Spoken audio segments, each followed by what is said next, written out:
Hello, Sky Friends, and welcome to Seasons of Skyrend, Book 4. We're a custom 5e D&D adventure that focuses on the stories of our characters as they seek to change the world, and how the world responds in turn. I am your host and DM, Scott, and you can find me on Twitter at @TheScottBlake. Hi, I'm Chris, and you can find me at EwokKiller on Twitter. I play Finnigan Finn Tempest, a Tiefling Trainer, which is a Skyrend original class supported by the Metalweave Games supplement Baby Bestiary. Finn is the trainer of Cerilius, a blue guard drake. Hi, my name is Nate. You can find me on Twitter at Skyrend_Nate. I play Darvin Grimm, the human monk, and I am currently hosting Cade, the demigod of the land in my brain. Hi, I'm Shannon. You can find me on Twitter at Skyrend_Shannon. I play Arannis Grey, the god of rebellion, and I am a half-elf bard. You can also find the show on Twitter at Skyrend Podcast, and you can support us on Patreon at patreon.com/Skyrend Podcast. Head on over to find out about bonus chapters, early access, NPC creation, and more. Now then, thank you for joining us, and please enjoy this chapter in Seasons of Skyrend.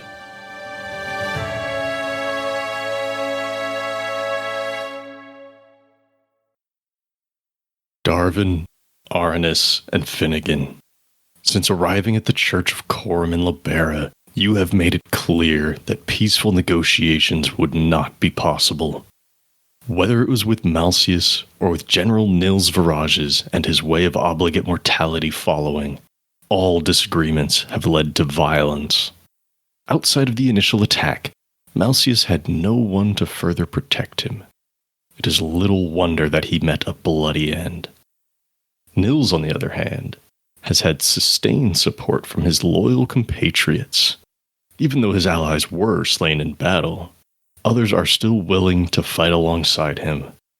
Making your way to the first roof of the church, you find Nils joined by Curio and Marston.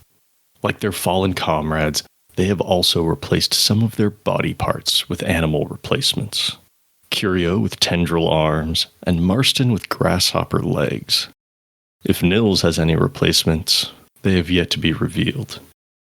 Standing prominently on the roof are 6 massive bone-like stone fingers surrounding an old teleportation circle. Each finger has 6 grim pendants embedded along their interior faces.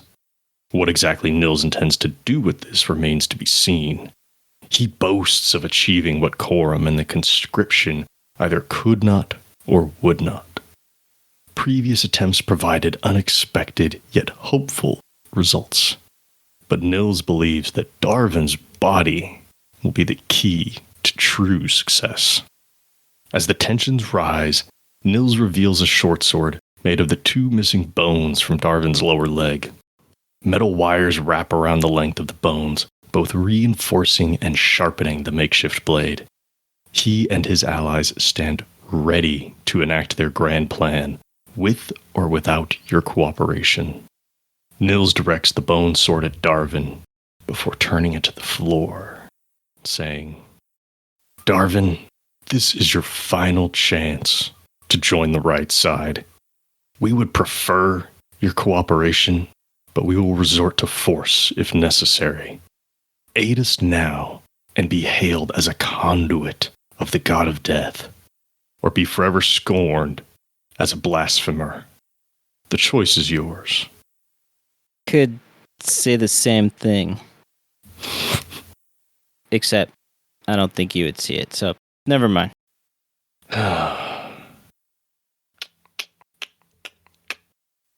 If nobody has any pithy remarks or final attempts at negotiations, which, to be honest, not looking great, but now would be the time. If not, we're going to have to roll some initiative. I think it's time to roll initiative. Yeah, there's nothing I can say. Okay. Just wanted to give everybody a shot to do something before we started rolling dice and throwing fists and magic and whatever else might happen here. So, Roll big dice. let's roll some initiative. Not bad. Middling. Let's start with Darvin. 23. Ooh, so fast.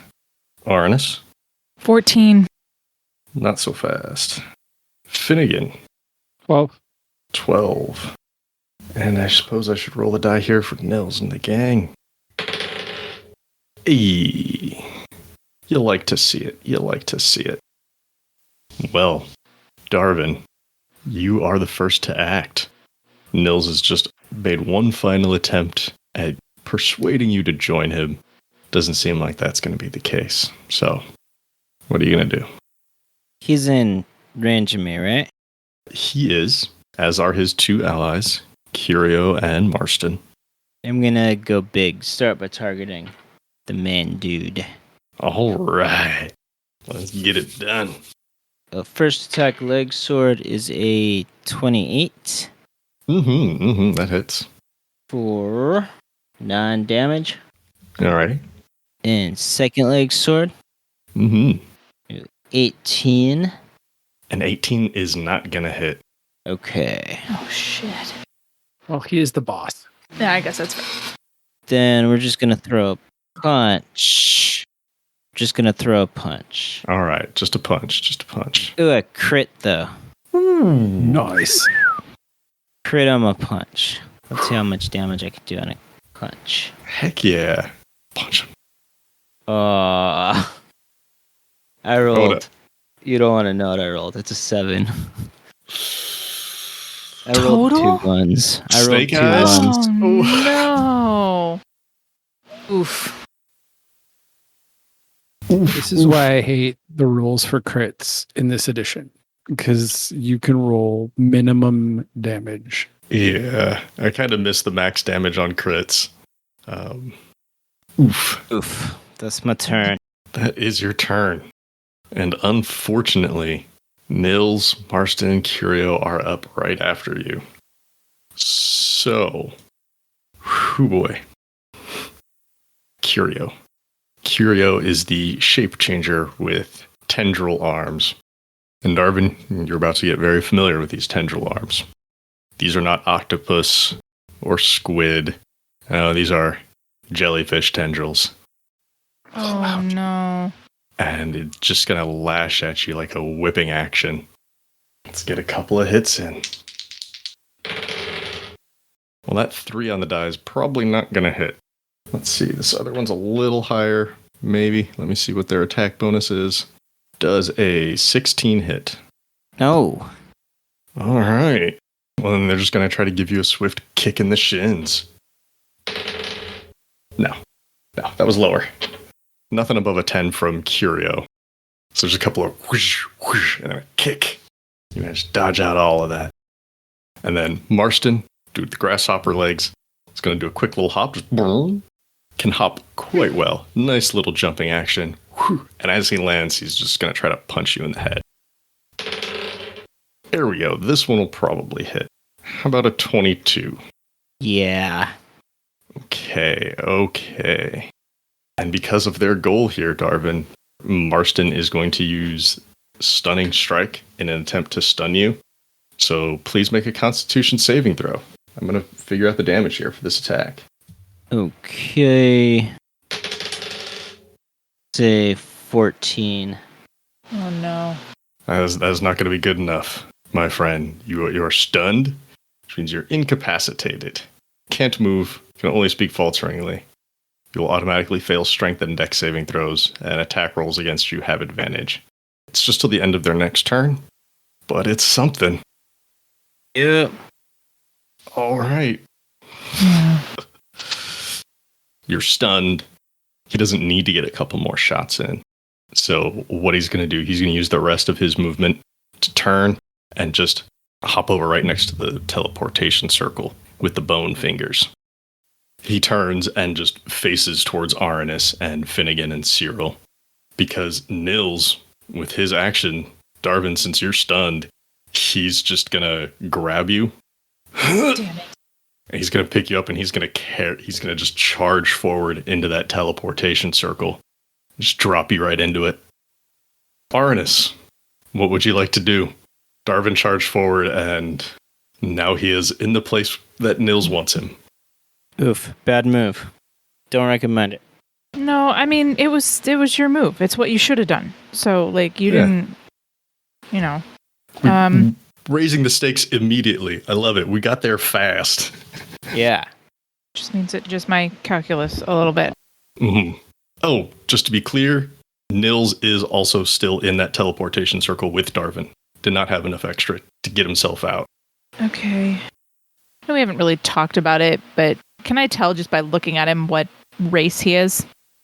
Nils? Celestial. Yeah. He is part celestial, yes. He's part He celestial. doesn't have wings, though, which was a note that Finnigan provided from his backstory, but there certainly is a reason why he doesn't have wings. But yes, celestial. He's a bigger guy. Okay. The reason I ask, it's not just to ask. Okay, good. Because, yeah, no, that would be that'd be a dick move. Like, no. Mm-hmm. The reason I ask is because I'm trying to figure out I'd be able to, like, tell on sight whether or not he can be charmed. Okay. Right. And now I'm trying to figure out if I know that about Celestials. I don't know if I do. I'm trying to look up other celestials now. So far, the ones in the monster manuals all have immunity to being charmed. I don't know if that's a celestial thing or if that's just what they tend to give them for being celestials. I mean, it would seem right to me. Yeah. I just don't want to waste the high-level spell slot on him. It's pretty consistent across. I mean, I think things like that, like, hey, elves are immune to this, celestials are immune to this, because celestials aren't the divine beings that they are in other settings. Like, they're just another race. I think it'd be something that'd be fairly common knowledge. Okay. So no, they cannot be charmed. Okay, that's helpful. Can you get someone out of being stunned? It's a condition, so if you have something that ends a condition, then yes. I don't think I do. Hang on, maybe I do. I think Darvin does, but that would probably be too little too late. But I don't know if his stillness of mind translates to conditions. I think that's what it's called, but I could be mistaken. Oh, his purity of body makes him immune to disease and poison. I have... Oh, no, stillness of mind, yeah. He can use an action to end being charmed or frightened. Oh, not conditioned. But not stunned. No. Yeah. I do have something that'll end a condition, but then it says the condition can be blinded, deafened, paralyzed, or poisoned. Yeah, I think it has to be one of those. But then greater restoration doesn't help. That's so stupid. Sorry. Like, it doesn't tack on to the amount of conditions. It just gives other things that it'll do. And I'm like, but I can't just slap him out of it? Oh, fine. Okay. I'm sorry. I'm trying to figure out how to do the most good in an impossible situation here. Okay. I don't know what to do. We got 3 enemies and a giant magical object. It's a wisdom save. And I have high wisdom because they're Monkeys. monks. Monkeys. Mm-hmm. I don't know what else you have. My thought had just been turn him into a cat. Well, I was thinking, so the reason I was asking about his race is because I was going to cast Otto's Irresistible Dance on him, but I don't have to cast it on him. I can cast it on the guy right in front of us. Oh, if you want to go for Marston, you certainly can. I don't think you and I are clumped together because I wandered off to look at the finger. Oh, yeah. Which means, Finnigan, Right. You're real close to this action. I mean, I could also just try to destroy one of the fingers. I could just Eldritch Blast it. But I don't feel like that's going to really help. I feel like that's putting a Band-Aid on it. I think if you're going to try to destroy one of the fingers, you need to use something that you know is going to fuck it up hard and fast. Like, the idea of whittling it down is not the best use of your time. Well, I don't have anything that's going to do that because I'm a bard. I don't know what to do. I mean, I could just keep attacking Nils. I can Firebolt him. I can Eldritch Blast him. Mm-hmm. I'm concerned that he's got more than 150 hit points. I would just Power Word Stun him. He seems like a big guy. So You could try Power Word Stunning one of the other guys. Well, that's not a bad idea. Ooh, that's your 8th level spell, isn't it? Yeah. What's the effect of that? They're stunned. Literally. Okay, so here's how it works. If they are stunned, the stunned target has to make a Constitution saving throw at the end of each of its turns. On a successful save, it ends. So basically they have no turns until it ends. Mm-hmm. And it just happens. There's no save on the initial hit. Got it. As long as the target has 150 hit points or fewer. Otherwise, it has no effect. Do you have any other spells at that level? I mean, I could just cast Firestorm at 8th level and just burn us all to the ground. But it would burn all of us. Darvin will live through it. Yeah, that's probably not the best idea. If we're going to die, let's let them kill us at least. You could always auto one of the other guys just so you're taking them out of the fight. That's kind of what It doesn't have to be Nils. That's kind of what I was thinking. Okay, so that would be the guy that's right near me, Marston. There's Marston with the grasshopper legs, and there's Curio with the jellyfish tentacles. Right. But Curio is still kind of near the middle, right? It's Marston that moved. Marston and Nils have moved. Curio is still a little bit farther away. I was only calling that out specifically because jellyfish doesn't need to spend key points to stun people, just needs to hit. That's why they got jellyfish arms. And is Marston right in front of me? Not like right in front of you, but close enough. But near me, right? Yeah. Not like, melee range. But getting there. Yeah, could be. Could be soon. Like within one move. Okay.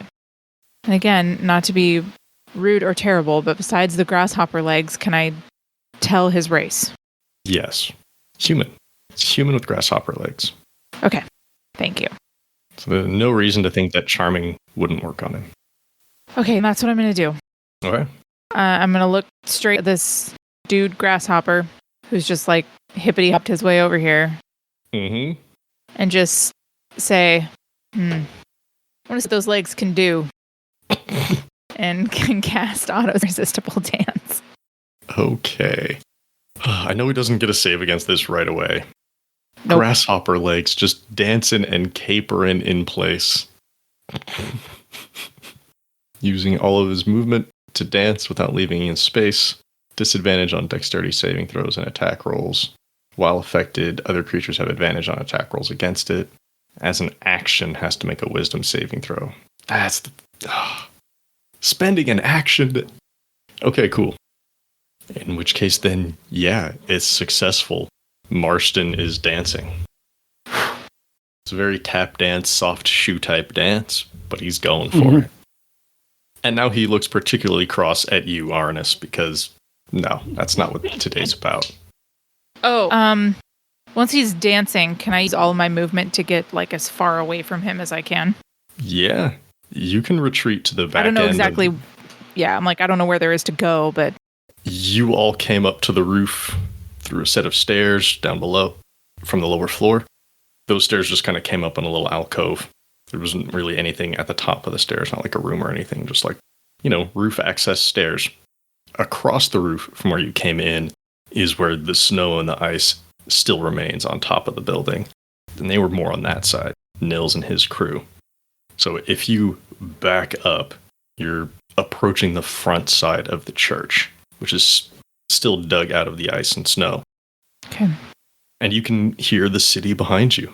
Nothing too loud has happened up here, so people aren't gawking or anything. So I have a feeling that might change soon. We'll see. We'll see. Actually, wait, no. Because of the way this whole day initially started with you bursting in and being like, leave or die, all those just parishioners, the attendees of the church who left, knew that something was up. So there's probably some of them keeping an eye on the building, waiting for something to happen, but they can't see what you're doing on the roof. We'll see. Okay. Is that all, Arannis? Yeah. All right.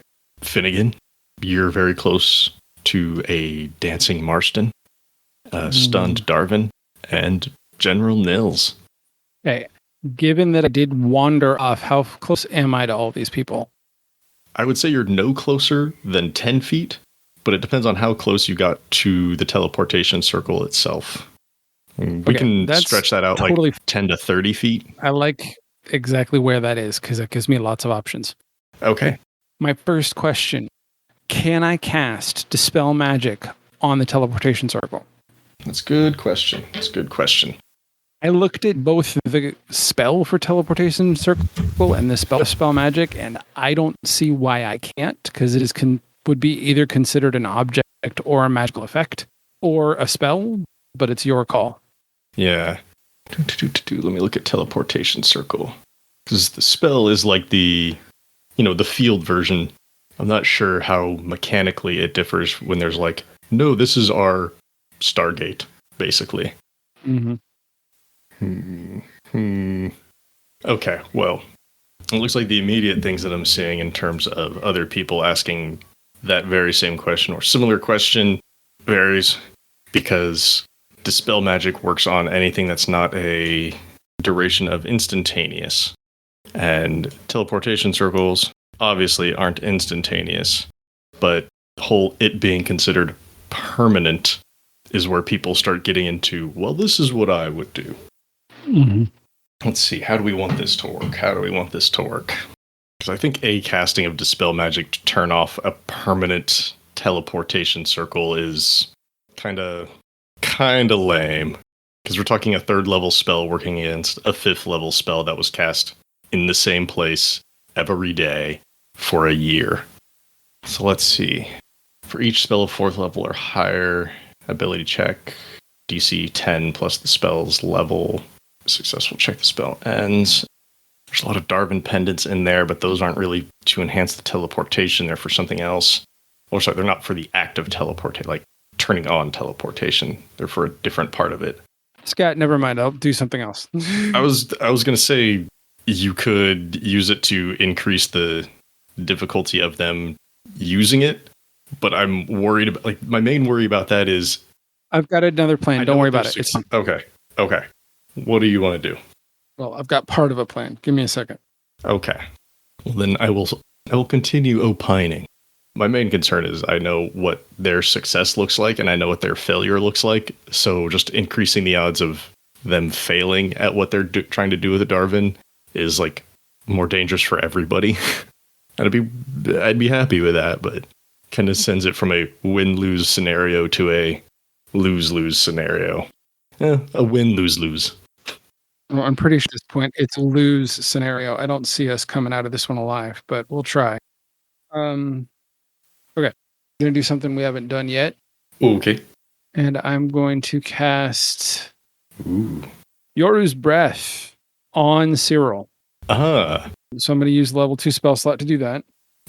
Yoru's Breath, our custom spell. We have not done that a lot. We've done it once before that I can recall. Mm-hmm. And I'm going to, just like last time, give Cyril Acid Breath. Acid Breath, Cyril. Yes. Which is just going to be wacky because, she's a blue Drake now with Acid Breath. That just doesn't happen. And then I'm going to walk right over. Oh, God. This is such a fucking stopgap. It's not even funny. I'm going to walk right over and stand next to Darvin and make sure that I am at least 10 feet away from Cyril, and I'm going to activate the use of anti-magic field in my ring. Hey! Ooh, this is nice. Because if Dispel Magic won't work, that would.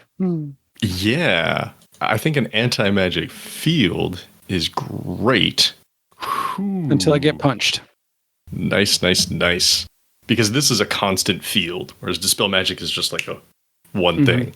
It's also concentration, and my DC is 13, so this is going to last one punch, people. That's fine. One punch is better than no punches. Don't get punched. Yeah. Cool. You activate this anti-magic field. Oh, how big is anti-magic field? 10 feet. 10 feet. That's why you wanted to be 10 feet away. Just to make sure Cyril's breath could still hurt people. Gotcha. Okay. That's fun. You activate this field, there's a slight vroom. Nils is not pleased at all by this. Anything else you want to do or say on your turn, Finnigan? Yes, I'm going to say something. I'm going to say, Darvin, you got to get up and bring the damned roof down. Their power is built into the circle. Cyril, do your best to take down the fingers. I've given you the breath. He knows what that means. is there a finger not in my anti-magic sphere? If you're leaving Nils outside of your anti-magic sphere, then yes, because he's also within that circle of 6 fingers. So it really just depends on how close you got. You can have half, you can be overlapping like half of the circle, and that effectively turns it off. That's up to you on how close you really wanted to get. Yeah, I guess that's what I want to do. There's no ideal situation right now. This situation's screwed 3 ways to Sunday at this point. All right. But I guess I want Cyril to be able to attack to do something. Fingers. Sounds good. Yoru's breath is a 15-foot cone, so it could also get Marston and Nils in this same blast. Do you want to do so? Well, if that's doable, then let's do that, yeah. I figured that was part of the reason, because she's already strong, so let's do it. Yeah, I didn't know what was completely feasible right now, yeah. So All right. I'm going to roll the damage, you roll the save. Dex saves. Save is against my save, which is an 18. Oh shit, wait a minute. None of this works. We can't do this because I can't have concentration on 2 spells at the same time. Okay, so which one do you want to do? I wasn't even thinking about concentration. Well, we haven't talked about it. Can I concentrate on the ring and Yoru's breath at the same time? Let me pull up the ring. I don't remember if the ring had any stipulations about... There's nothing in it about concentration. Yeah. Okay. I think with a reading of spell release, bonus action, release any spell stored within the ring. It uses the slot level, the spell save DC, and spell attack bonus, and the ability of the original caster, but it's otherwise treated as if you cast the spell. So I think that includes the concentration. Mm-hmm. That's what I assumed. So, Okay. Bonus, I didn't just use that level 2 spell slot. So no Yoru's breath then. No. All right then. So I've got the anti-magic field up, making the teleportation circle inoperable for the time being. So then instead of telling Cyril that she has the breath, I just tell her to attack one of the fingers. All right. Cool. She bounds over right past Marston, who's still dancing. Go for it. Whack away. So 25 to hit. Oh yeah, that'll hit. 6 damage for the first one. 12 to hit on the second one. Yeah, 12 will hit. 7. Okay. These are tail slams, right? Mm-hmm. Okay, cool. So she turns and gives a couple of good whack with the tail, and the finger shudders. There's a little bit of debris falling out. Maybe a slight crack along one of the sections of the finger. That's my turn. That's your turn, and that's Cyril's turn. Cool. Which brings us back to Darvin. Darvin, you are currently under the effects of Stunning Strike, and you will remain stunned until the end of their next turn. Oh, yeah. I mean, it's not a lot I can do, right? You can speak falteringly. Do I understand what Finnigan told me about? Did he say get to the roof? Bring the roof down. Bring it down. Down. We're on the like stone literally roof. bring the roof down? Yeah. Like, you can create fissures in the ground. Do it. Oh. Okay. Mm-hmm. All right. But I can't do that right now. Yeah. You gotta wait for your next Got turn. you. If he gets one at this point. Yes, if I get one. All right. Anything you want to say while you're stunned, Darvin? Not really. Maybe just a good for, effect. Okay. In which case, we go back to Nils and his crew. Curio, the shape changer with the jellyfish tentacles. Whew. Do they run after Arannis, or do they attack Finnigan and Cyril? Cyril is trying to bring down the bones, the fingers. So I think Cyril is the current threat for them.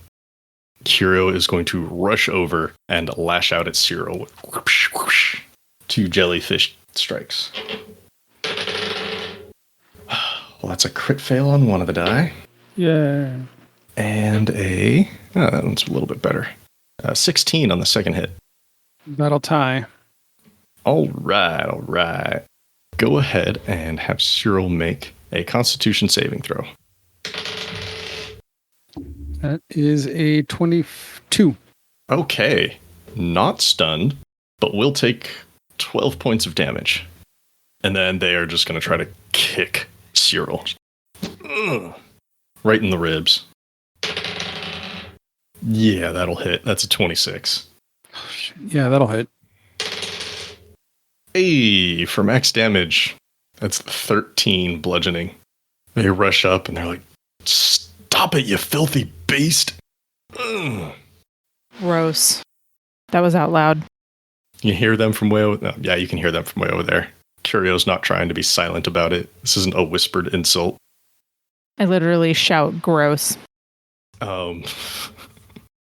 Okay. And then we've got Marston, who's under the effects of this irresistible dance. He needs to make what kind of saving throw? Wisdom. Let me look to make sure, but yeah, I'm pretty sure it's wisdom. Okay. He's going to try to do that. I know he can attack with disadvantage, which might still be good, but it needs to move. Other die. Here we go. Yeah. He pretty whizful.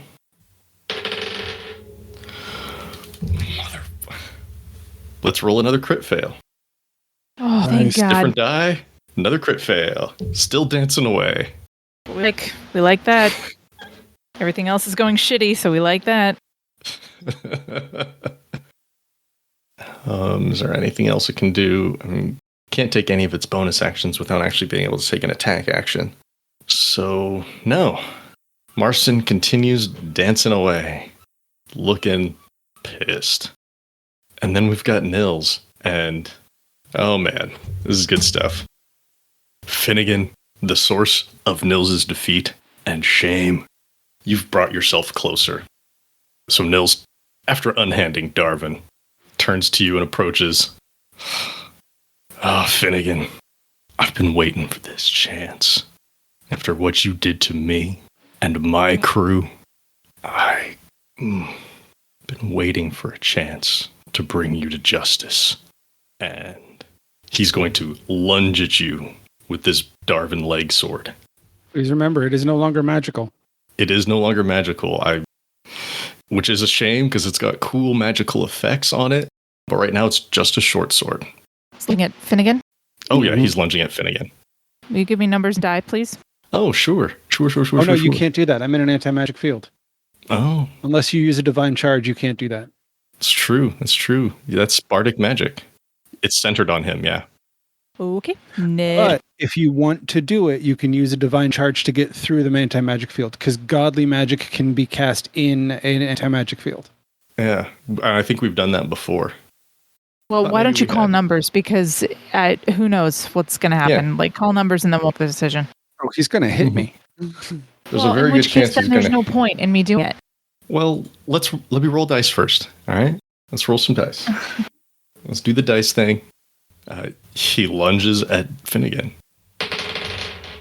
That's a 5 on the die. Well, that'll actually miss.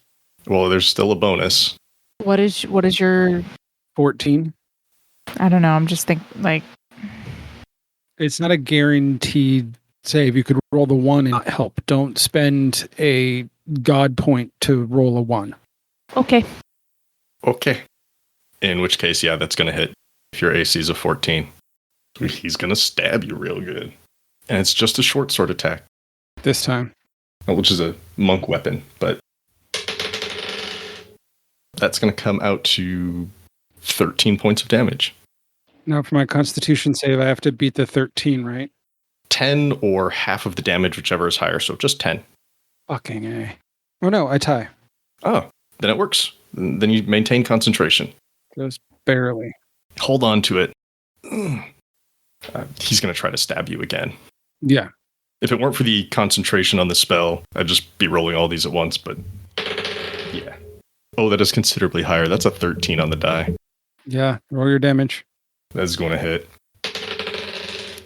Ooh, only minimum damage this time. 7. Lunges forward with his blade and it scrapes along your arm. Make another con saving check. That's a crit, so that saves. Whew, very nice. And then, yeah, he's going to give you a couple of swift elbows. His unarmed attacks. First one is definitely going to hit. Definitely going to hit. It's an 18 on the die. For another 13 points of damage. That's another crit. What? I mean, that's great. That's great for you guys. Cool. And his final attack is a 17 on the die. You're going to bring this elbow down right on top of your shoulder. For 14 points of damage. That's 9. The very last strike. The anti-magic comes down. And as he finishes wailing on you, he's just like, oh, Finnigan, it feels almost too good to do this. But it seems we're ready for other things. He doesn't have any more actions on his turn, so he can't enact any of those things. Darvin, you're no longer stunned, of course, but it's not your turn. Arannis, it is your turn, though, on the other side of the roof over there. Okay, Darvin isn't stunned. That dude is still dancing. Nils is in the middle of an anti-mag field. The anti-magic field just went down. Oh, it went down. Yeah. Cool. And somebody tell me, is there a better use of my inspiration than to cast Firebolt on this dude? Do you have anything bigger than Firebolt you can cast on him? Not really. Okay. I mean, the only other big, damagey thing I have is Firestorm. And that's going to kill us all. Fuck us all up, yeah. Yeah, a lot of what I have is spell saves, and so, inspiration won't make a difference. Or saving throws, yeah. Right. I mean, if it's Firebolt, it's Firebolt. It's a powerful spell. Or you wait and use it when you need to save from something. Yeah, that's true, too. I'm sorry, I'm just really struggling because I feel like I can't help. I feel like there's... I made that guy dance, but, I'm... Mm-hmm. I'm just feeling dancing. I know, but I'm feeling like there's not really much else I can do that's not just going to pick around the edges. There's also plenty of healing that can be done at this point. I'm at half health. Cyril's taking a bunch too. We know Cyril's at about a quarter down. Okay. Well, then that makes my job easier. Thank you for that. I'm going to cast Cure Wounds. Okay. So this is going to affect me, Finnigan, Cyril, and Darvin. All right. And I don't want to mess with your... Yeah. I'm not going to use rebellious stuff for your healing. That's too much of a dick move. So go ahead and roll your healing. I would have reminded you that you said that previously. Oh, crap. I can't do that. Oh, shit. Why not? Well, unless I cast it at level 8. Oh, spell slots? Fuck. You've got God charges. Cast Cure Wounds and then bump it up with God charges for multiple turns.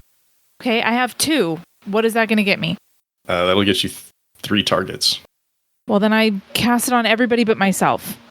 Oh, but it's just Cure Wounds. It's 8 hit points. Okay. I mean, if you're worried about that, I think attacking the enemies is a real good move. I'm sorry. I'm just feeling like everything I have in my arsenal is stupid right now. Mm-hmm.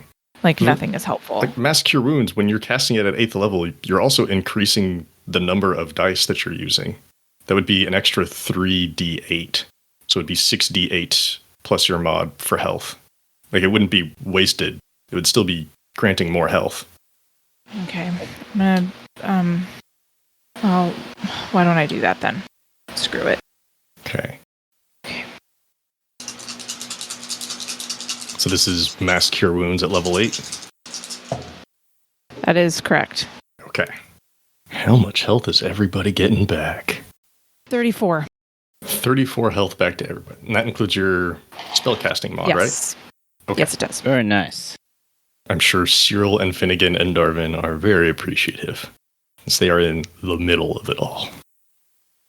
Everybody feeling better? A little bit healthier? A little heartier? Much. All right. Anything else, Arannis?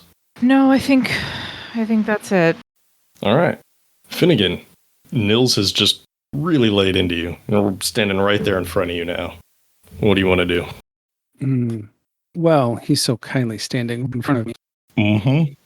Casts Dispel Magic on his fucking sword. Oh. Dispel Dispel Magic is a touch thing, right? I'm just trying to picture it in my head. Oh no, it's range 120 feet. You don't gotta touch it. I mean, there is going to be an ability check because this is a high level magic item. Cool. Just a moment.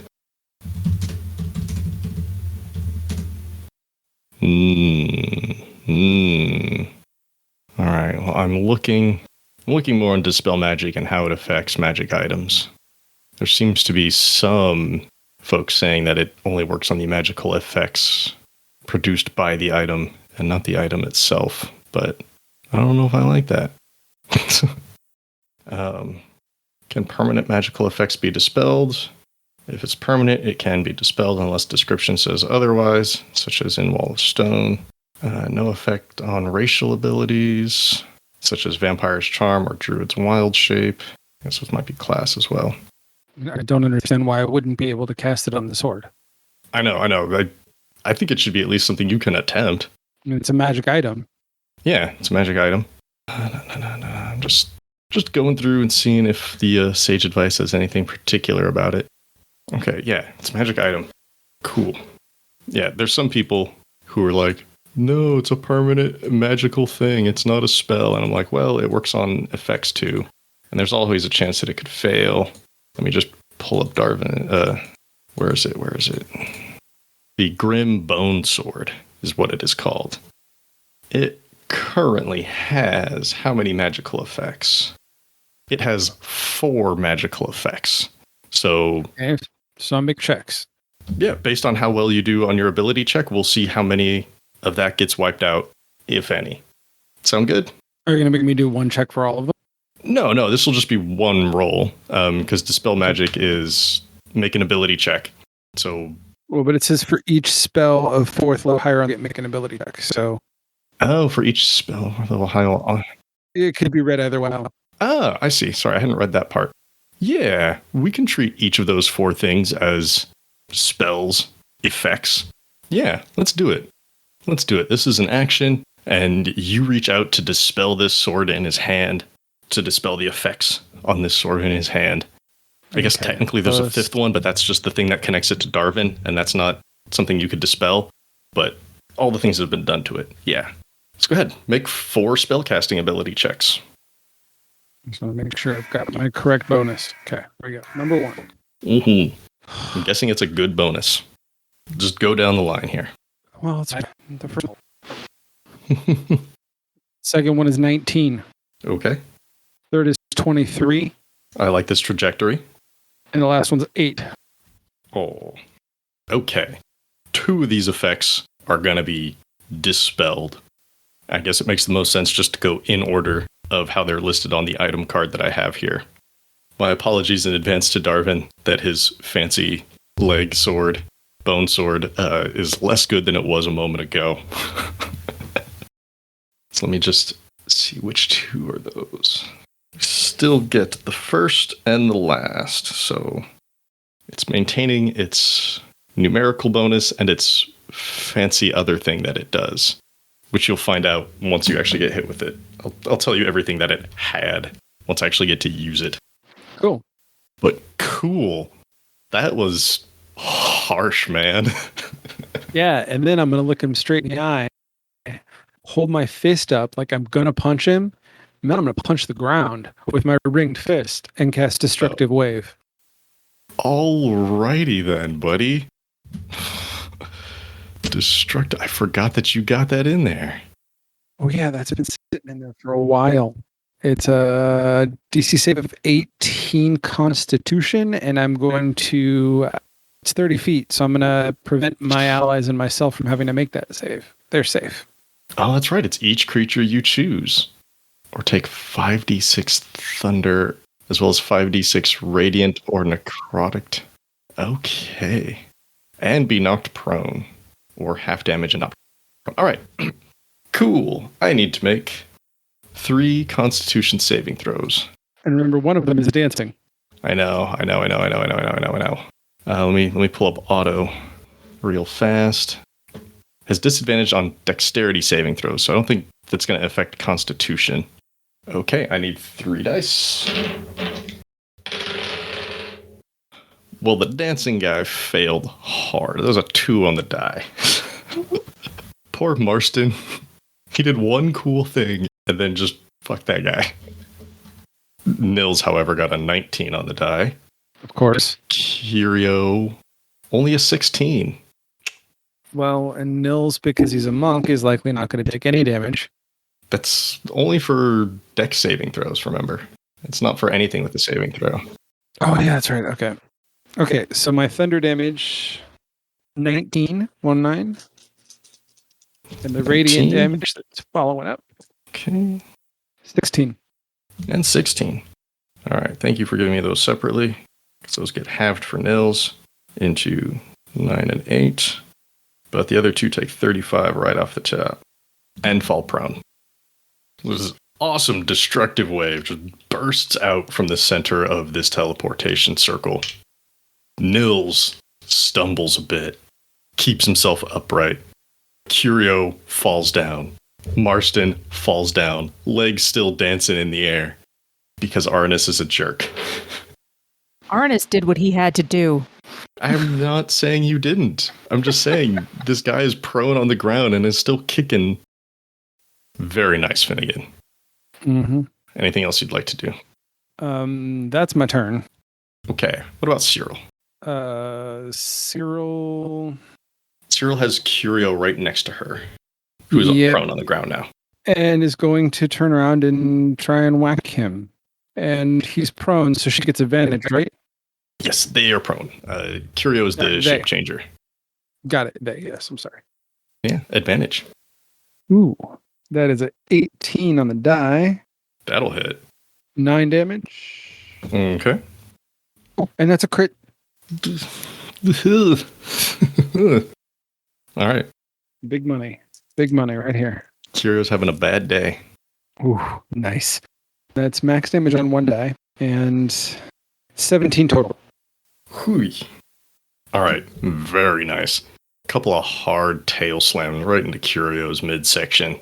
There. Anything else from Cyril? No. All right, then. Darvin, you are no longer stunned. Nils has turned his back to you in order to attack Finnigan, and you're in the center of this teleportation circle. You can feel the grim pendants around you. There's 6 on each of those bony fingers. What do you want to do?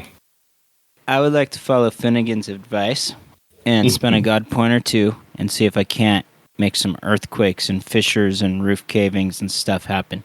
Bring the roof down. Fuck yes. Literally. But I'm wondering if I should move away from the teleportation circle first.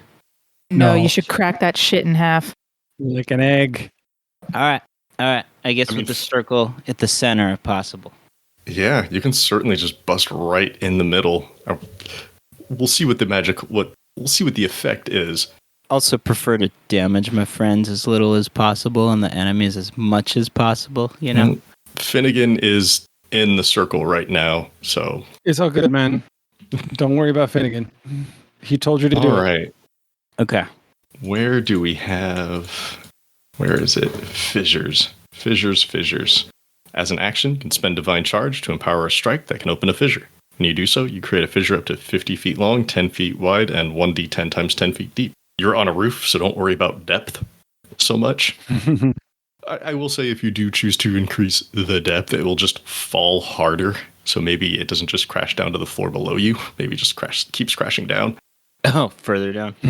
Yeah, that wonderful thing where, the roof caves in, it just keeps collapsing down. Yeah. How many Divine Charges do you want to spend?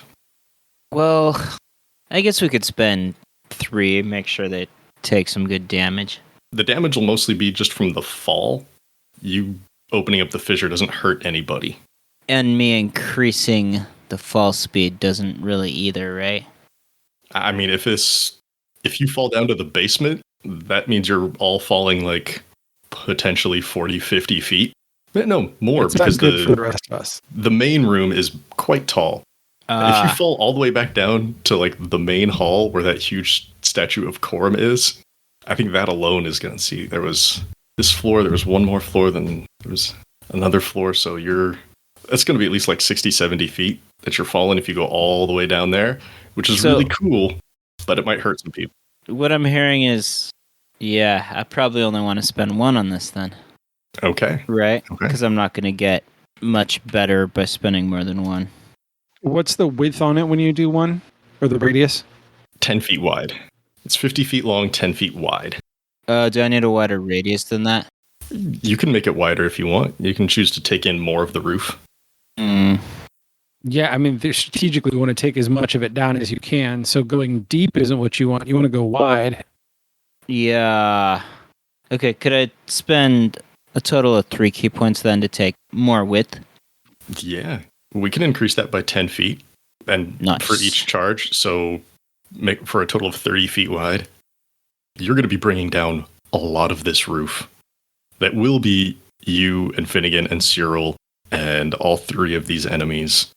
It will not be Arannis. Arannis is not close enough for that. Unless you extend this 50-foot line directly to Arannis. Just to get him? No, that's cool. Yeah, I don't know. Express elevator down to the lower floor. Which is great. The healer's still above us and can be healing from the sky. Yep, it sounds good and to not me. buried under the stone with the rest of us. Yay! Okay. I don't know. Now you're all god on high about it. It's going to be awesome because this dude has no idea this is coming. No.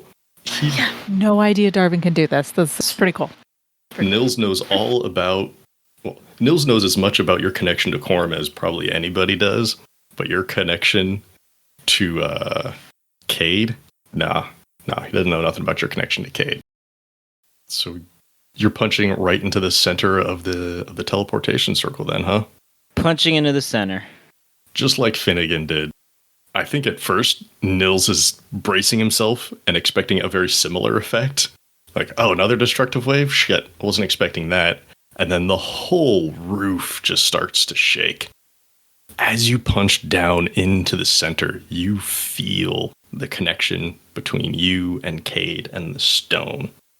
And for all of the stone outside of this teleportation circle, Cade's just like, not a problem, we're taking it down. But this is magic. You know, it's a little bit more resistant. And you can feel his frustration at that. And so cracks just emanate out in a spiderweb fashion from each of the 6 bony fingers. There is a solid crack through the center of the teleportation circle, but it doesn't shatter as a whole. And the whole thing just comes down, crashing down onto the floor below you in those body preparation rooms. I need everybody in that whole mess to make a dexterity saving throw. It's low, you're only falling 1 floor, but just in case. 27. You're fine. Cyril got 8.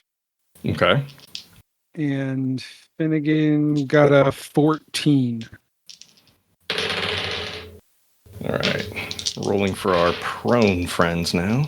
Did I say Marston's having a bad day? Because Marston's having a bad day. Good. He rolled a 2 and a 3. Nice. So everybody who rolled higher than a 10, you fall, no damage, not falling prone. Anybody who did get under, so Cyril and Marston, 10 bludgeoning damage and knocked prone. Marston is even more prone than before. Little bits of rubble and dirt on him. Just, and you hear the clack of stone as his legs continue to dance. Nice. Yeah, they do. Mm-hmm. You would think falling and hitting your head might stop that, but no. Why would it do that? I don't know. Darvin, you said you used 3 of those, right? Yes. Okay, so you're down to 4 charges. 4. Once the dust settles, you can see the results of your handiwork. You've fallen 10, 15 feet down onto the floor below you. Curio and Marston are still prone. Marston is looking even worse. Nils is on his feet. He's just fine. This is a short fall. For a monk, that's nothing. The teleportation circle and the bone fingers themselves are damaged, but not destroyed. The tip of one of the fingers has fallen off. There's a crack down the center of the teleportation circle, and it's kind of at an odd angle adjoining to itself, like someone started to fold it. And the tips of 2 of the fingers on either side are touching now, almost creating like a little cage. There's still plenty enough room in between the bone fingers, of course, to leave it, but it's looking more like a bird cage now. Finnigan is still on his feet. Cyril did not fare so well. Arannis is still up top. Darvin, that's your action. Is there anything else you'd like to do? I wonder if I could move somewhere more opportune. You are still inside the teleportation circle, so I think that would make any place more opportune. Okay, yeah, that's a start. Let's get out of the teleportation circle. Okay. Don't forget to use a key point to dodge or disengage, please. I was going to say, need... Nils will swipe at you if you right. don't take the disengage action. Right. Yeah, let's spend a key point to do that also. Okay. You knew this fall was coming. You were prepared to get the hell out of the way. So as you start moving, Nils is turning to swipe at you with your own leg. But you're already gone. You're just too fast. How far away are you getting? Get a safe distance. Like, wait, hang on. What's my speed again? A lot. Where can I find it? It's like 55, right? Yes, it is 55. Okay. We'll go like 50 feet. I want to be able to get back next turn. Okay. And the way this roof caved in, you have access to both of the rooms that you came in through before. There's the one more sanitary body prep room that has the large circular doors along the side. And then there's the more surgical body prep room with all the equipment, the saws and the hooks and whatnot. Which of those 2 rooms do you want to be in? Go the second, the saws and hooks and stuff. All right. Bunch of makeshift weapons in there. Okay. Nils is quite frustrated that you're leaving. As you run away, it's just like, no!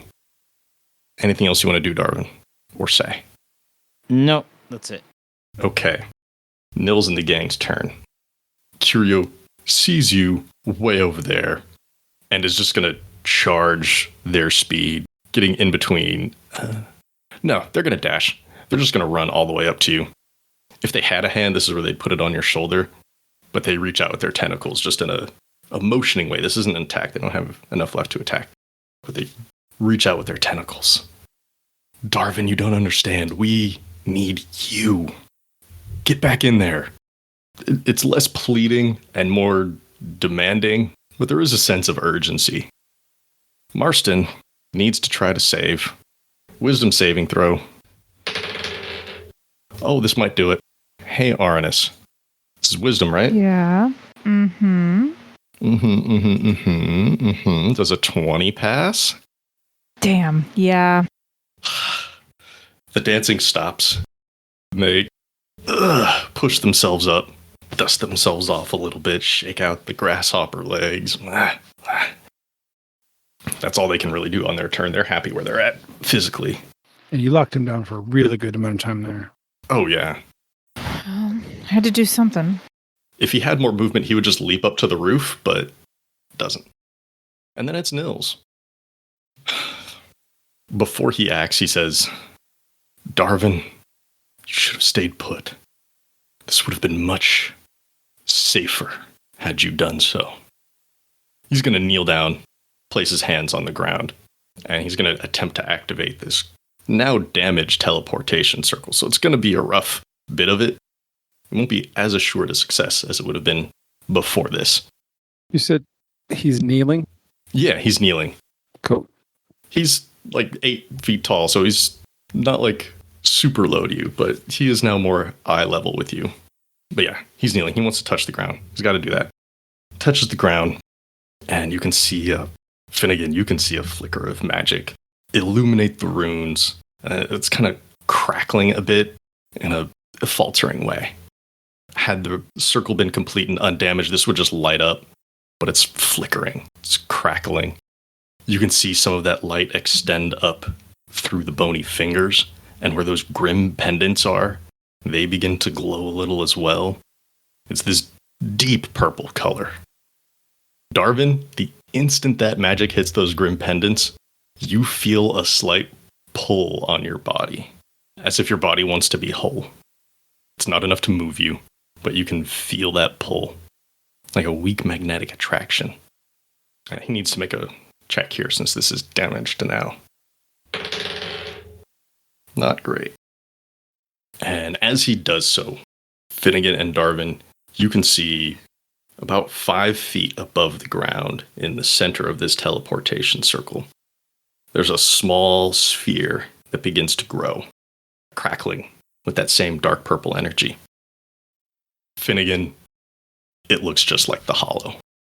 Without Darvin's body present here, it is pulling on the most recent, most powerful thing that he was able to accomplish.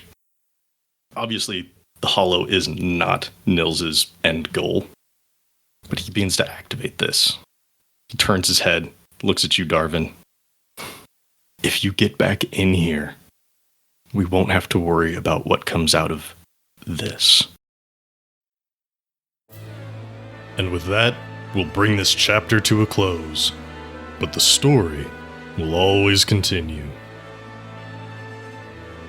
Thanks again to all of our Patreon patrons for your support. If you'd like to become a patron, go to patreon.com/Skyrend podcast and pick out a level that's right for you.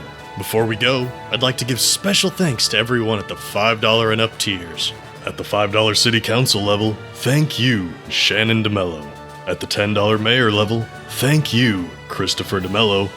At the $15 Governor level, thank you, Phoenix Bryan and Sierra Jones. Thank you for listening to this chapter in Seasons of Skyrend.